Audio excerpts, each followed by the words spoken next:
give everybody a minute to get in.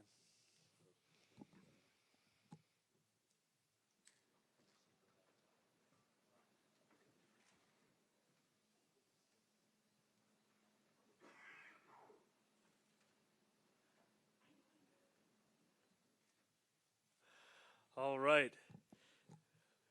Good morning, New York City. This is the calm before the storm.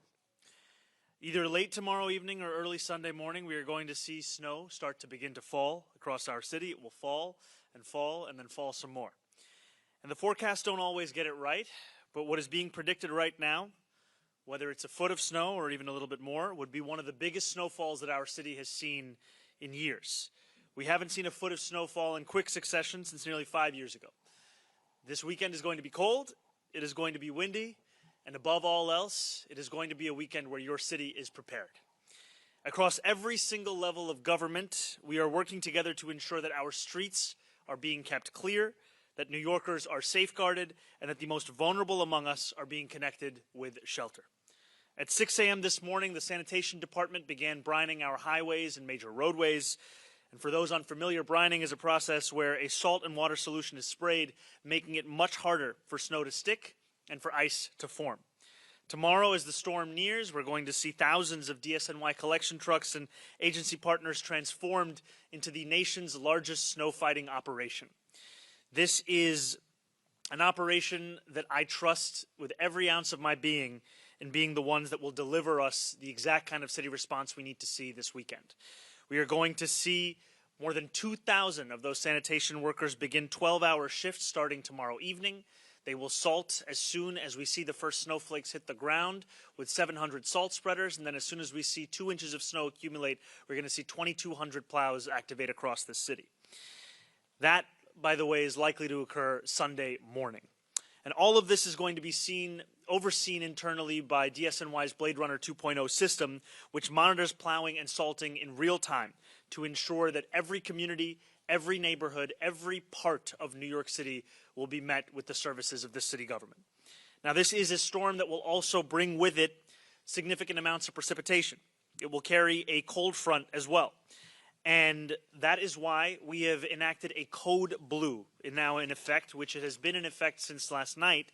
This means that homeless services outreach workers have been and will continue to canvass the 5 boroughs so that we are connecting homeless New Yorkers with shelter and bringing them out of the cold. DHS is going to be bypassing the intake operation procedures just to ensure that we are getting people into these shelters as quickly as possible. No one is going to be denied across the city. And finally, while we are still waiting to make a final decision on whether school will be in person or virtual, we will communicate that decision to families by noon on Sunday. That is going to be a decision between in-person learning and remote learning. I have to apologize to the students that were hoping for a different answer. For a traditional snow day, that will not be the case. We will also be canceling PSAL activities on Sunday. Throughout every step of this storm, city government is going to communicate directly to you as New Yorkers. I encourage every New Yorker to join the more than 1 million who have already signed up for Notify NYC. You can do that by texting Notify NYC to 692-692. We will be sending you texts, updates, and alerts, and we will also regularly brief New Yorkers over the course of this weekend. And finally, I want to encourage New Yorkers to do their parts to stay safe this weekend. That is why we are issuing a hazardous travel advisory for Sunday and for Monday. So if you need groceries, if you need a new winter coat, if you need anything, frankly, that you are thinking about for this weekend, today is the day to make that trip. Because once the snow begins to fall, I want to encourage New Yorkers to do something that we don't often have the luxury of doing, which is to take a breath and stay home. Stay indoors, stay off the roads, watch the snow come down, watch the worst possible reality TV show you can find, and take some time away from the roads. Because while this is going to be a big storm, these are the kinds of challenges that New Yorkers and the hardworking men and women of New York City government overcome all the time. And it's a moment that this city is prepared to meet. So I ask once again to stay out of the elements and to know that the people alongside me and the hardworking men and women who are already hard at work across the city will be the ones to ensure that this is a storm that meets its match in the city. Thank you, and I'm now going to pass it over to our MTA CEO, Janno Lieber. Thank you, Mayor, and I know some of us who dread reality TV are glad to know there's also football if it comes to that. But thank you for your leadership. And I've been in touch with Governor Hochul this morning. She's declared a statewide state of emergency. Obviously, the principal impacts of this pending storm are likely to be downstate, but she asked me to underscore the MTA will be operational this weekend. Obviously, we have detailed plans in place for storms like this to protect the network, to protect our riders, and to protect our employees. We pre-position a ton of equipment and personnel. I want to thank our workforce in advance. I know there are many city agencies that are going to be working 24/7, but the MTA workforce is always standing by and ready to deliver. We have 220 miles of subway that is out of doors. I won't specify the lines. New Yorkers know what they are. We'll be focused on making sure that those continue to be operational with our snow fighting trains, with the de-icing systems. We'll have tow trucks ready for wherever they are needed. And the same goes for the commuter railroads. So, but in any case, the bus network is ready to pick up the slack, as it always does in these situations. In these major storms, we have 35 snow fighting vehicles that can rapidly clear block streets, and all the buses will be fitted with trains. Articulated buses, those longer buses, will be taken out of service for safety reasons, but otherwise the entire bus fleet will be in action. Bridges and tunnels. We've got over 9,000 tons of roadway de-icer and over 100 pieces of equipment at the ready. The bottom line, New Yorkers, is this ain't our first rodeo at the MTA. We have handled big storms. New Yorkers have handled big storms, and we're ready to do this again this weekend. The mayor mentioned all the New York City apps and alerts to stay in touch with. We also have the same with the MTA. So pay attention to the MTA app, to the Train Time app, social media, digital screens in the stations. We'll have updated information. And we have an MTA service alert system, which can send you real-time personalized info. Get on the MTA website, sign up for that, so you'll know how your part of the MTA system is working as we go through this storm. Thank you, Mayor, and thank you, Governor, for your leadership as well. Thank you, and I'm now going to call up Chancellor Kamar Samuels. All right. What an exciting first month on the job. But even though this is a new role for me, as a teacher, principal, superintendent, it was always my delight to make sure we were making the best decisions on behalf of our young people. And this is no different.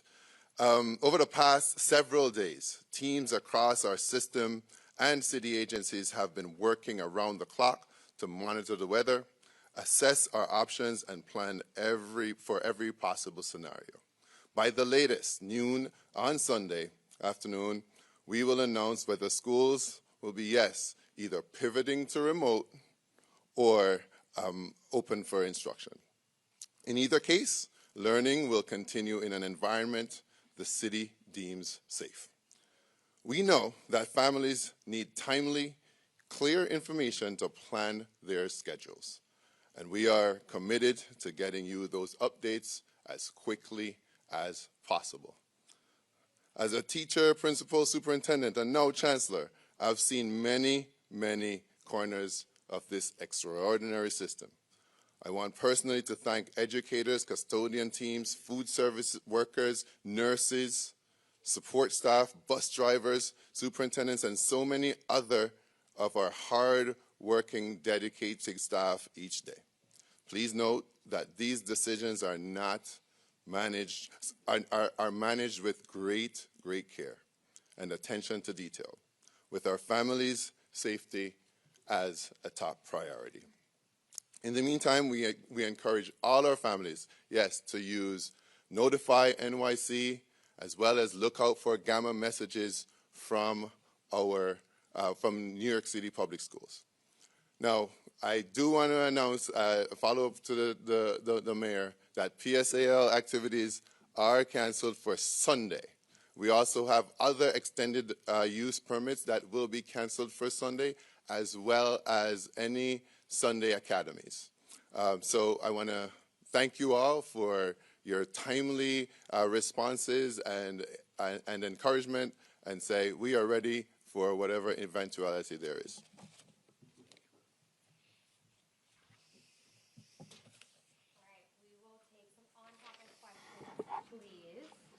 All right, we'll start with Katie. Go ahead. Oh, hi, Mayor Mamdani. Hey, how's it going, Katie? And for the Chancellor, the last time that schools went full remote, it was a disaster, for lack of a better term. I've spoken to parents and teachers. The only guidance they've received is bring your devices home and we'll let you know by noon Sunday what's going to happen. What have you and the city schools done to prepare both students, teachers, and administrators to ensure that Monday isn't a disaster for the successful remote school day? I think the first thing is preparing in advance, and I think one of the issues that many students, teachers, and parents faced last time around was the inability for the system to handle the amount of people who were logging on all at once. And so I've been heartened by the work that our incredible Chancellor and all those of the DOE have done to stress test the system in advance. So yes, on Sunday by 12 p.m. we will let parents, teachers, and students know whether the day will be in person or remote, but we are preparing for the possibility of remote such that we do not repeat those mistakes of the past. Chancellor, if you want to add anything. Yeah. So I was a superintendent when the day you're talking about, that day will live in infamy. I will say that very clearly, I want to say very clearly, we have prepared in numerous ways for what might be a pivot to remote for next week. And we've stress tested the system both in person with students logging in, and as well we've had simulations. So we are prepared now, and we've increased the capacity to make sure that we can house as many students as possible on that day. So we now have the capacity of having 1 million students logging at the same time within 60 seconds. We now have that. And then secondly, we've also talked to parents and families about logging in early on Sunday so you can get prepared and used to the system, and then also having a staggered schedule on Monday to make sure, absolutely sure that we are prepared and have the capacity. So I'm very, very confident after having worked with so many of our partners to make sure that this is going to be successful in the login process. When was the last time you did a test? The most recent test was in December. Question about the weather for both the mayor and maybe Commissioner Iskel can weigh in on this as well. What concerns you the most about this storm now that we've seen there is sleet, possibly freezing rain, icing, and extreme cold involved in it? What are you most worried about when it comes to this storm? I think the thing that would worry me is if we find New Yorkers going about their lives as if there was no storm. And we want to encourage everyone to stay home. We want to encourage everyone that if there's a trip you need to take, if there's a person you need to see, do that today, do that tomorrow. But on Sunday, that is a day that we encourage everyone to stay home. Now, we are preparing for a range of potential snowfall, right? We're seeing the estimates now around 8 to 9 inches, let's say at the very least. It climbs up to potentially about a foot, if not a little bit more.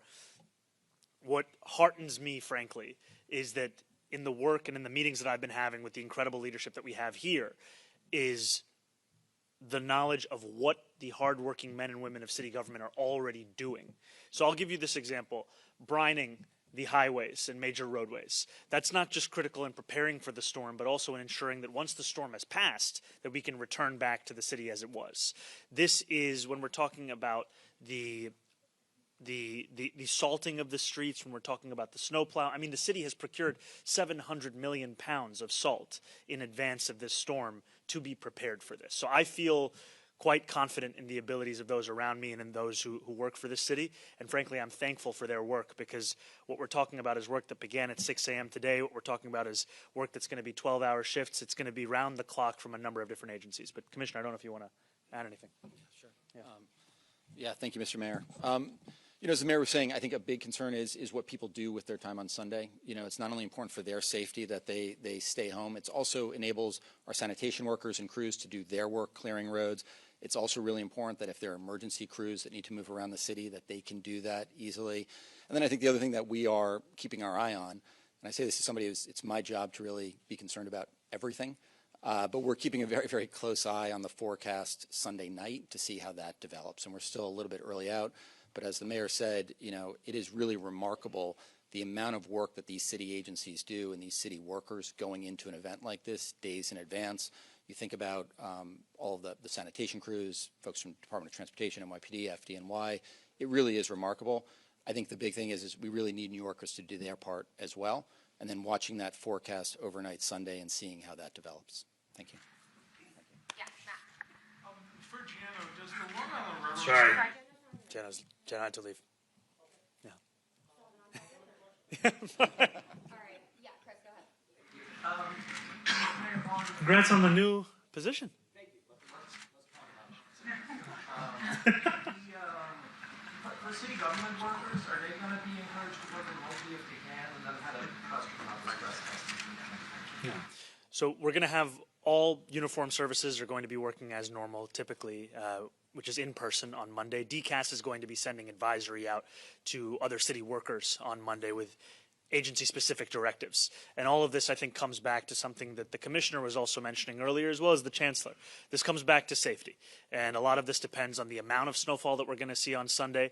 But as soon as we have a sense of what it will look like for Monday's conditions, that's the kind of guidance that's going to be given. And DCAS is going to be sending those directives agency by agency, but when it comes to our uniform services, they're going to be reporting in person. And then you had a question for the chancellor? Yeah. Go ahead. For the stress tests on the virtual school system, are you saying there's been no tests since December? And if so, why haven't there been more recent tests that you Yeah, so I think we have simulations that we're running all the time, and the stress tests have, most recent ones have been in December. All right, we'll go to Dave right here. other ones now, just ahead of this one? These are the last steps of December. Dave, go ahead. Hey, how's it going? You got to wear a jacket on Sunday. Please. I know. Do you know what a snack down is? A snack down? Snack down. To be honest with you, I don't know what a snack down is. Yeah. So when you have a storm, a snowstorm, snow all comes, and it forms kind of a curved extension over snow and everything. And a lot of people say this is an opportunity to, when you see these, to say, I know where you're going. how much space we're wasting, not extending curves, things like that. And obviously there's a lot to do while snow's happening, before the snow happens. But once it's done, is this something you're going to maybe send people around, look at it, and go, these are places where we can curve extensions, these are places where we can take back pieces of the street? Well, I think that this is something now for us to follow up on. I think it is. We are always looking to meet the challenge of this moment and also looking to build out the city that we deserve in the medium and the long term. And I think that one part of your question is also about street safety. And I think that is a critical directive that we have for our DOT is how do we make our streets the envy of the world. And I look forward to any of the medium and long-term lessons we can learn from this weekend about street design beyond just the question of meeting the snows. Thank you. Hey, how's it going? No worries. As for yourself, where will you be on Sunday logistically? How will you be monitoring the storm and the city's response to it? So I'm going to spend a portion of Sunday out with city workers to make sure that we are getting a full sense of both what is being done, but also communicating directly to New Yorkers. And I think this is just another opportunity to say that, we are going to share this message, whether it's through the television channel that a New Yorker turns to, whether it's through the radio that they're listening to, but also we encourage everyone to sign up for Notify NYC. We have about, I think it's 1.3, 1.4 million New Yorkers who are currently signed up. We want to get that number up so everybody gets those updates.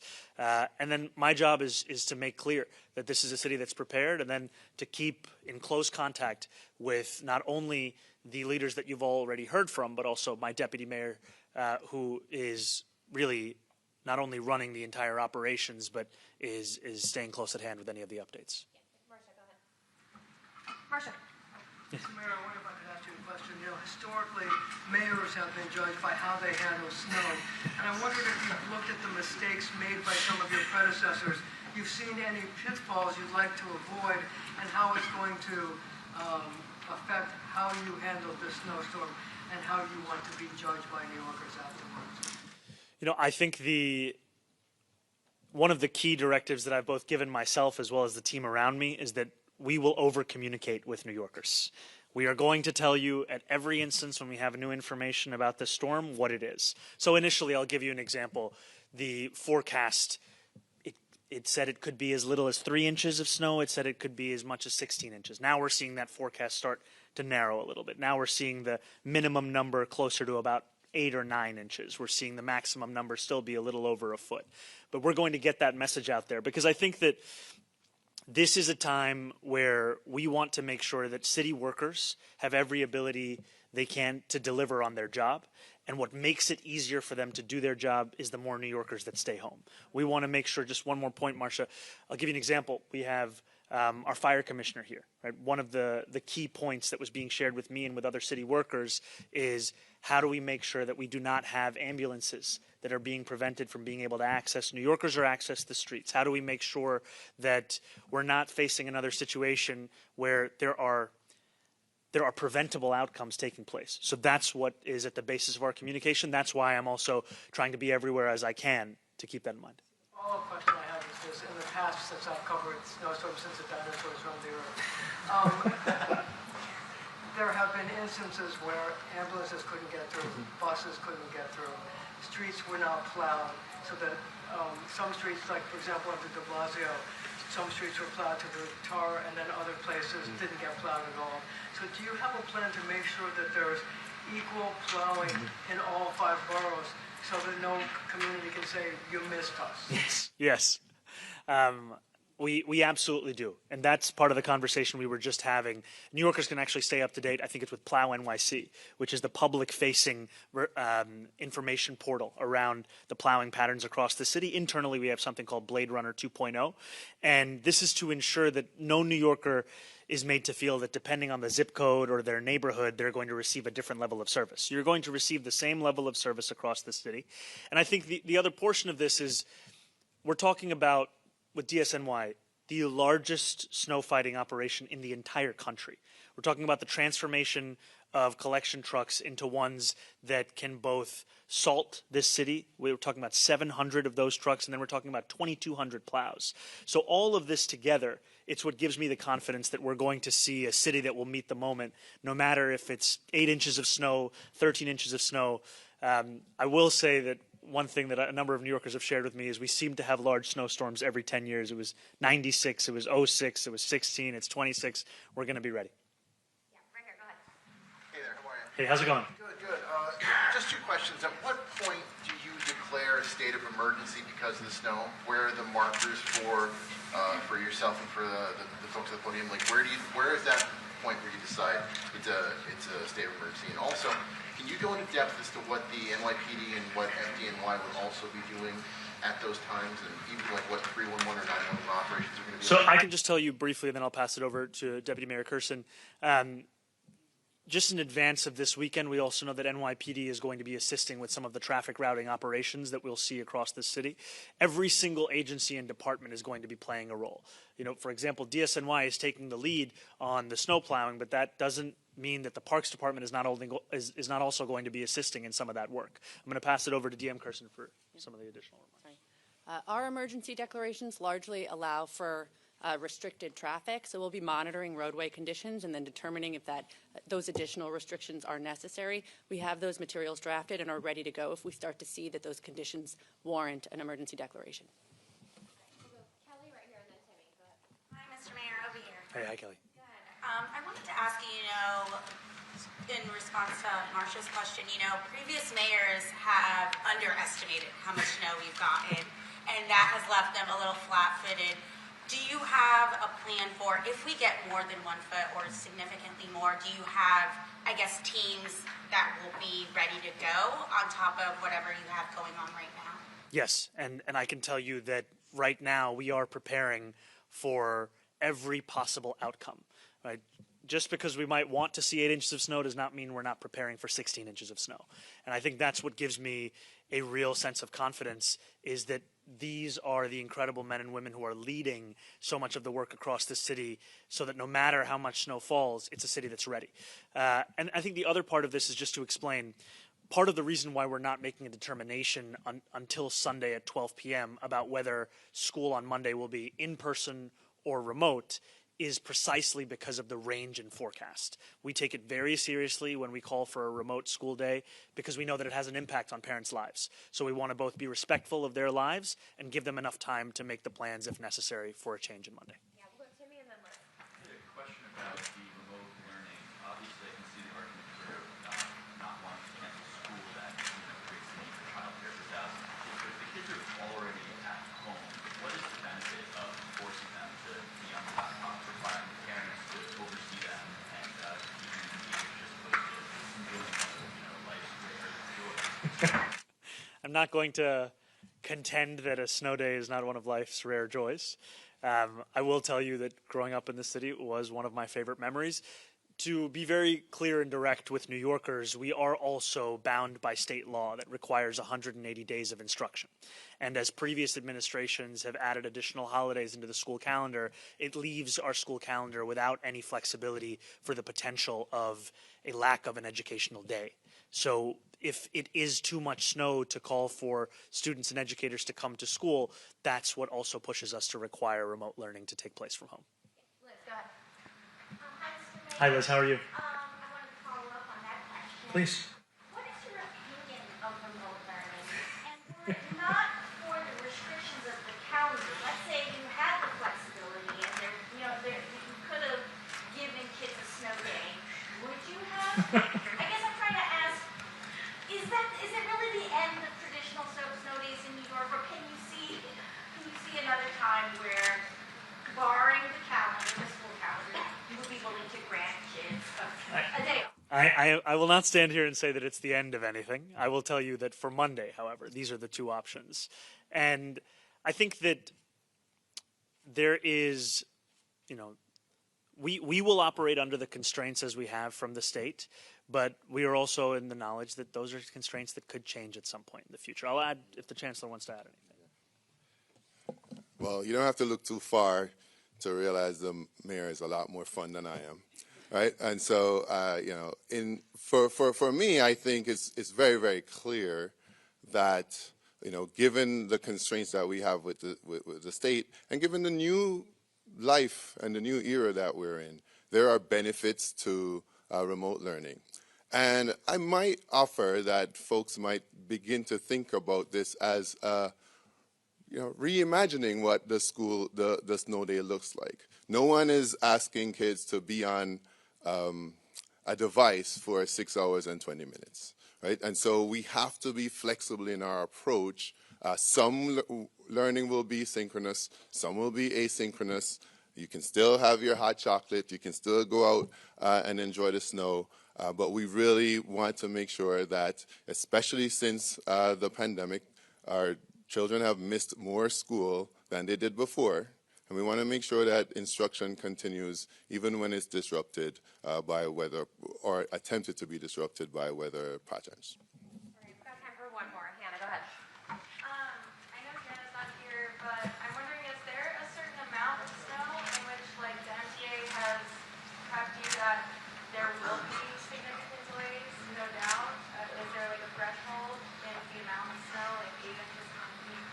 What we've heard from the MTA is that they're prepared for any potential eventuality across the spectrum of snowfall that we've been briefed on. And I think that that is something that, whether it's the trains, whether it's the buses, we are talking about a system that can handle this and a system that is prepared. Thank you. Thank you guys so much. All right, let's take one more and then we have to go. Go ahead. What does the capacity look like given the cold blue right now? I mean, is there enough space in shelters to safely house people who are going to be taken in from the cold? So what does that look like? Absolutely. There is enough capacity for homeless New Yorkers, and I want to say thank you to the city workers at our Department of Homeless Services who have been doing the work of actively canvassing homeless New Yorkers wherever they may be across New York City to get them into, whether it's single unit beds or stabilization beds. And the most important thing is getting homeless New Yorkers off the streets, out of the cold, into shelter. And that's why, as we've been briefed, we are seeing DHS saying, the standard operating procedures of intake and all the different forms and procedures we have to go through, those are being put aside for a moment of a code blue. Because right now, we're not just talking about snowfall, we're talking about cold.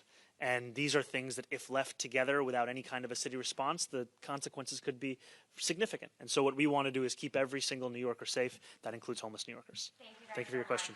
Well,